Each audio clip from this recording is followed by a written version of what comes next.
Friends, आज हम पढ़ेंगे क्लास 9 का चैप्टर 4 स्ट्रक्चर ऑफ एटम। ये एटम का स्ट्रक्चर है। Charge particle in matter. Charge particle in matter. Atom है 3 type of subatomic particle. Atom 3 तरीके के एटॉमिक पार्टिकल्स रखता है। They are electrons, proton and neutrons. वो कहलाते हैं इलेक्ट्रॉन, प्रोटॉन और neutrons. Electron are the negatively charge. Electron पर नेगेटिव चार्ज होता है। Proton are positively charge. Proton पर पॉजिटिव चार्ज होता है। And neutron have no charge. और न्यूट्रॉन पर कोई चार्ज नहीं होता। The mass of the electron is 1/2000 of the mass of the hydrogen atom. जो इलेक्ट्रॉन का मास होता है वो हाइड्रोजन के मास से 1/2000 के बराबर होता है। The mass of the proton is equal to the mass of the hydrogen atom. और जो प्रोटॉन का मास होता है वो हाइड्रोजन एटम के इक्वल होता है। Is taken as 1 unit. उसे हम 1 यूनिट कहते हैं। The mass of the neutron is equal to the mass of the hydrogen atom and is taken as 1 unit. और जो न्यूट्रॉन का मास होता है वो भी इक्वल होता है हाइड्रोजन के एटम के मास के इक्वल। इसको भी हम 1 यूनिट लेते हैं। Discovery of subatomic particle. कैसे डिस्कवर हुआ? इन 19th century, J.J. Thomson discovered the presence of the negative charge particle called electron in the atom. 19th century में तो J.J. Thomson से उन्होंने डिस्कवर किया कि कोई नेगेटिव चार्ज पार्टिकल है और उसको हम इलेक्ट्रॉन कहते हैं एटम के अंदर। इन 1886, E. Goldstein discovered the new radiationist gas discharge and called them canal rays.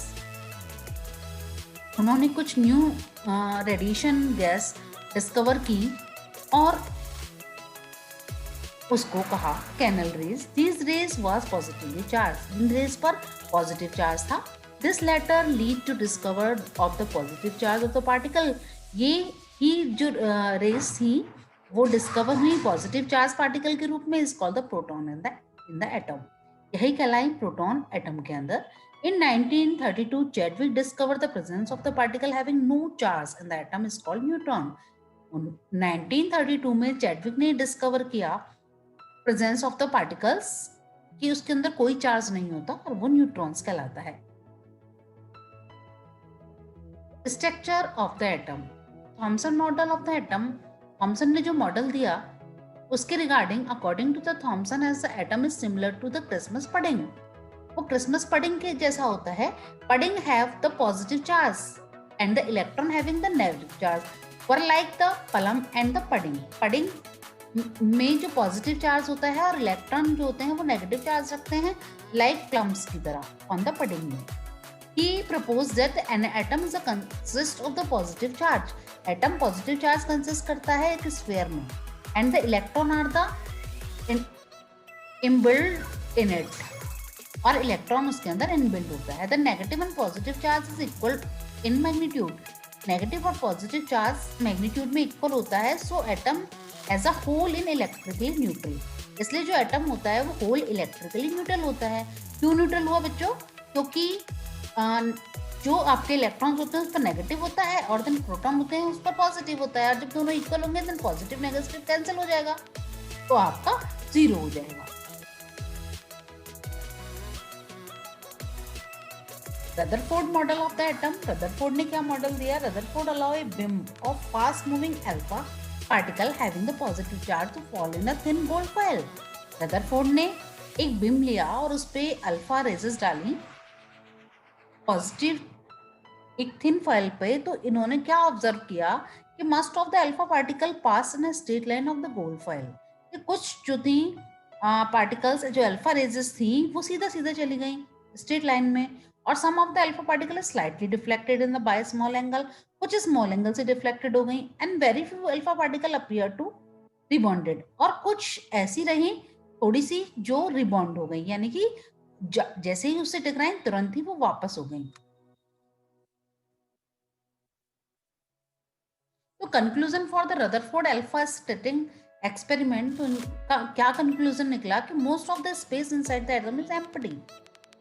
उन्होंने ऐसा सोचा कि जब वो स्ट्रेट लाइन में चली गई तो इसका मतलब जो आपका एटम है उसमें कुछ जो स्पेस, कुछ जो पार्ट है उसका वो एम्प्टी है, यानी कि खाली है। इसी के कारण because of the most alpha particle pass in straight line through the gold file, इसी कारण वो स्ट्रेट लाइन में चली गई। And the atom has a strong small nucleus having the positive charge. और सेकंड से उससे उन्होंने सोचा कि जो न्यूक्लियस है वो पॉजिटिव चार्ज का बना हुआ है, इसी कारण some of the alpha rays having the positive charge was slightly deflected by the small angle, इसलिए वो उससे टकराई और स्मॉल एंगल से रिफ्लेक्टेड हो गई। The size of the nucleus is very small compared to the size of the atom।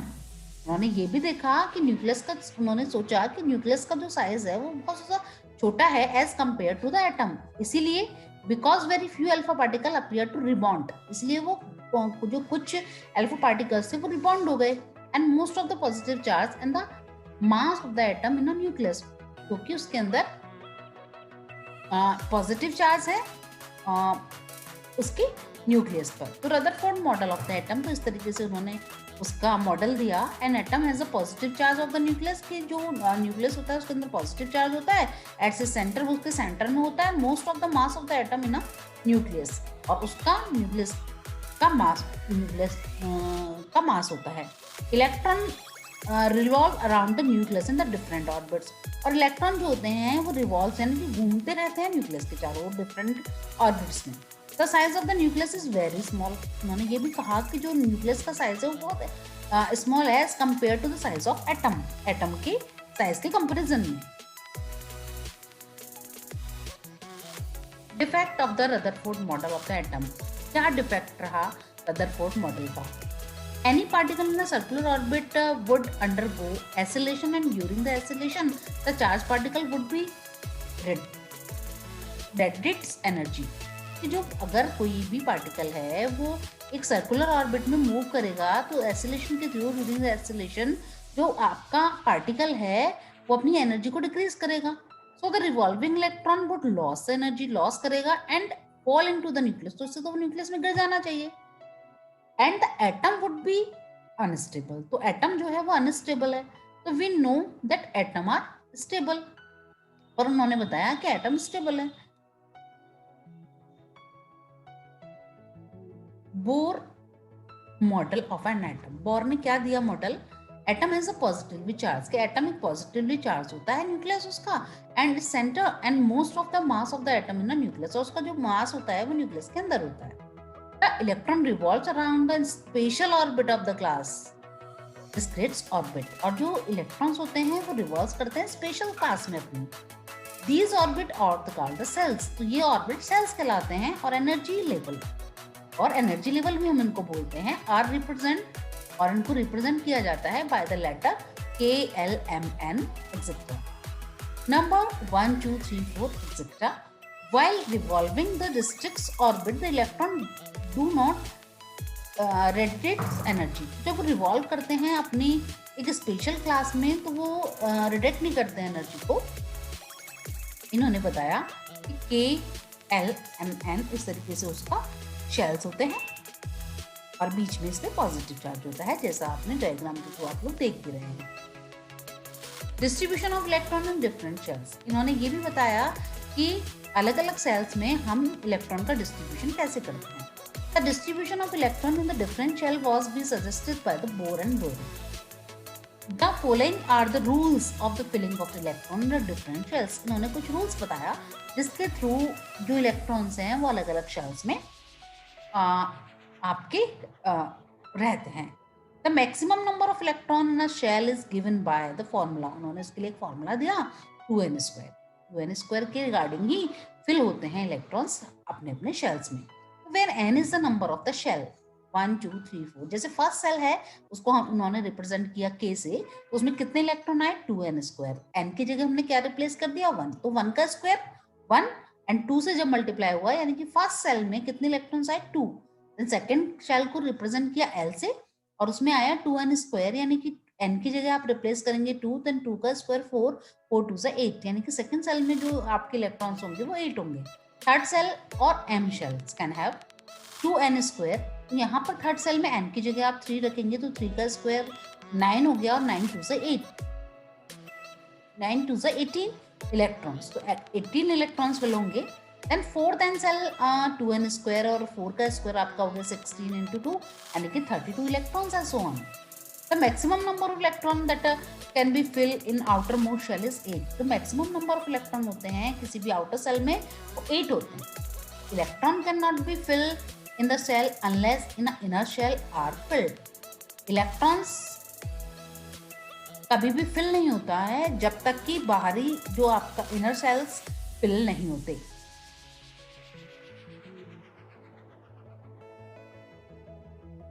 Composition of the atom of the first 18 elements, first 18 elements को यहाँ पर रिप्रेजेंट किया हुआ है। जैसे हाइड्रोजन, उसका एटॉमिक नंबर 1 है, प्रोटॉन्स भी 1 है और आपका नंबर ऑफ इलेक्ट्रॉन्स भी 1 है। तो डिस्ट्रीब्यूशन कैसे होगा K11 में 1, उसका वैलेंसी कितना हो गया 1। ऐसे हीलियम में 2, देन नंबर ऑफ प्रोटॉन 2, तो नंबर ऑफ न्यूट्रॉन्स भी 2 और नंबर ऑफ इलेक्ट्रॉन्स भी 2 और डिस्ट्रीब्यूशन हो गया 2 फर्स्ट क्लास में।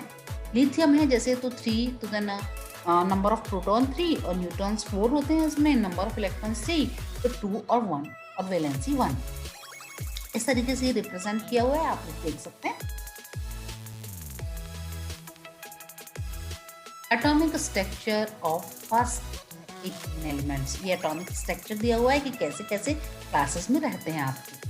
जैसे हाइड्रोजन का है वो 1 होता है बेटा, तो 1 आपका फर्स्ट क्लास में कितना रिप्रेजेंट कर दिया 1। ऐसे हीलियम में 2, तो आपके इलेक्ट्रॉन्स यहाँ पर रिप्रेजेंट कर दिए। लिथियम में 3, देन 2 आपका फर्स्ट क्लास में और 1 आपका सेकंड क्लास में रिप्रेजेंट कर दिया। प्लेटिनियम का इसमें 4 होते हैं तो 2 फर्स्ट में और 2 सेकंड में।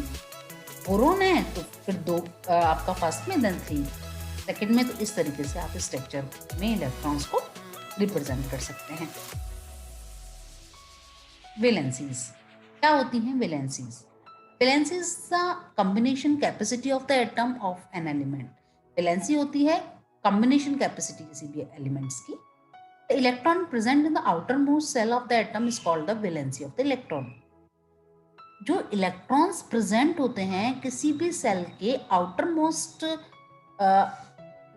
शेल के अंदर, वही कहलाती है वैलेंसी इलेक्ट्रॉन्स की।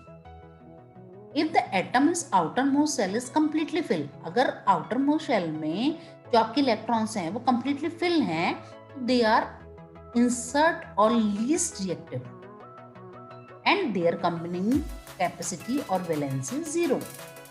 तो उसमें वो least reactive होता है और उसकी जो combination capacity होती है यानी valency 0 होती है।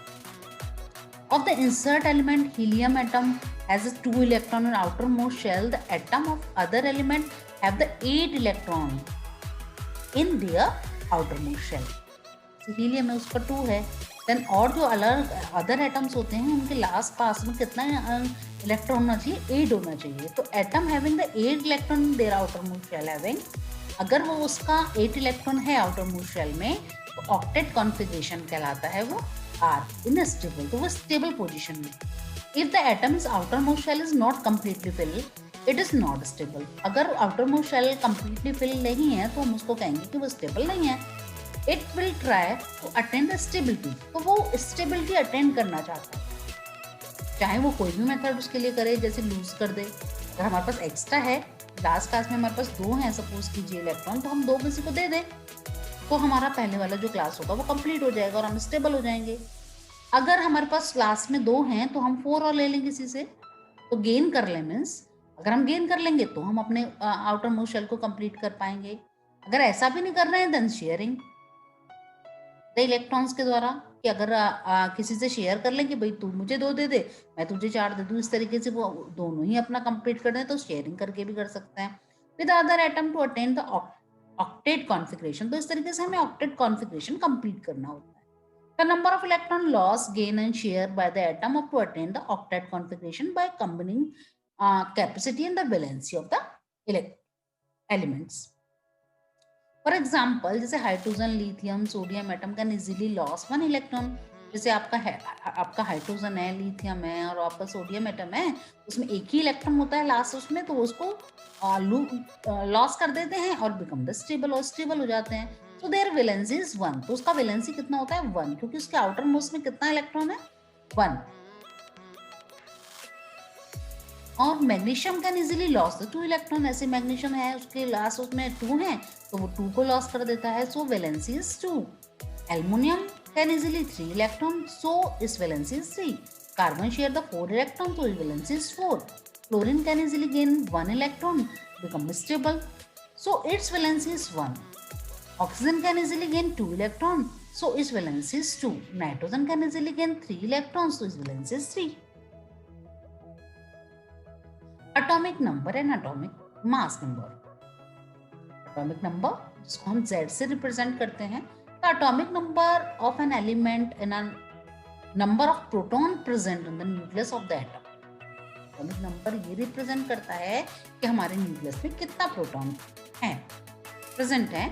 All the atom of element having the atomic number, तो सभी जो एटम्स होते हैं वो एटॉमिक नंबर रखते हैं। जैसे आपका हाइड्रोजन है, उसका एटॉमिक नंबर होता है 1, उसमें 1 प्रोटॉन होता है। हीलियम का एटॉमिक नंबर 2, क्योंकि उसमें 2 प्रोटॉन है। ऐसे लिथियम का atomic number 3। Mass number, the mass number of element is the sum of the proton and the neutron present in the nucleus of the atom. जो मास होता है वो सम होता है प्रोटॉन और न्यूट्रॉन्स का, तब हम उसको कैलकुलेट करते हैं और उसका आपका मास निकालते हैं। तो मास of the atom is mainly the mass of the proton and neutron of the nucleus of. जैसे कार्बन है तो उसमें 6 प्रोटॉन एंड 6 न्यूट्रॉन, तो उसका मास नंबर कितना होता है 12। ऐसी aluminium 13 proton 14 neutrons 27। Sulphur 16 proton 16 neutron 32 mass. In the notation of the atom is atomic number and atomic mass is written as, हम इसको कैसे लिखते हैं, मास नंबर को ऊपर लिखते हैं और एटॉमिक नंबर को नीचे लिखते हैं। जैसे आपका नाइट्रोजन 14 नाइट्रोजन 7, तो 14 जो है इसमें मास नंबर है आपका, जिसमें प्रोटॉन और न्यूट्रॉन दोनों का सम है, और नीचे जो है आपका प्रोटॉन्स है।